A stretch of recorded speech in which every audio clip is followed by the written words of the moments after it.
Oke bro, ini dia ada Game Boy Mini ya, Gamebox atau Gamebox, Gamebot.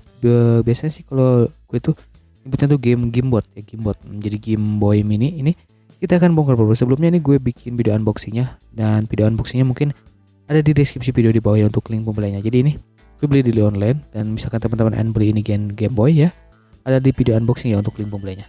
Nah, ini untuk suaranya seperti ini teman-teman. Anjay. Seperti Game Boy atau Gamebot pada umumnya.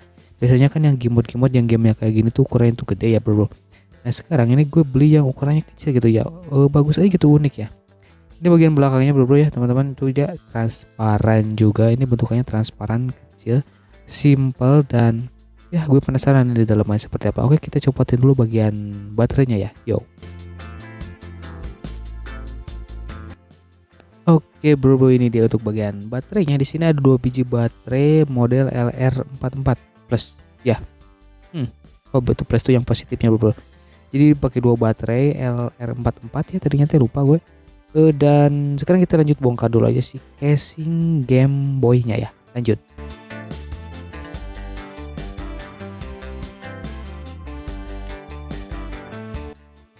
Ini dia bro teman-teman ya, sudah kita bongkar, dan dalamnya seperti ini. Itu bagian speakernya, bagian speaker buzzer-nya itu yang tipis-tipis kayak gitu, itu disebutnya tuh apa gitu ya. Gue lupa dulu nama speaker itu apa, cuman yang tipis gitu ya.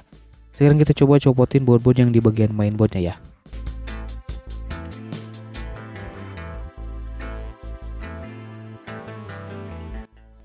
Oke, ini dia teman-teman, sudah terbongkar semuanya, itu terbongkar total anjay.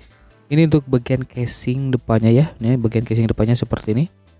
Nah, terbuat dari plastik transparan nih, yang gue suka tuh di transparannya gitu ya. Jadi ya kelihatan aja gitu dalamnya.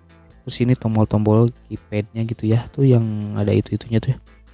Tombol keypadnya, dan ini untuk bagian layar LCD-nya anjay. Ini bagian LCD-nya kayak gini, Cok. Kita lihat. Nah, ini untuk bagian layar LCD-nya. Ya ini seperti biasa sih LCD pada umumnya gitu ya. Ya, nah itu ada karet-karet penghubung tuh yang di samping. Itu karet-karet penghubung untuk ke display yang di LCD ya. Lalu ini untuk bagian mesinnya ya. Ini bagian board mesinnya, dan itu untuk IC utama tuh yang di tengah tuh yang hitam gitu. Itu di tempat gue biasanya disebut IC kotak soalnya. Kayak gitu tuh, cuma numpang doang, dan itu ada jalur-jalur ke dalam gitu ya. Anjay, simpel banget ya. Oke bro ya, itu aja dulu pembongkaran kali ini. Thank you for watching, dan gua just subscribe aja ya. Yo.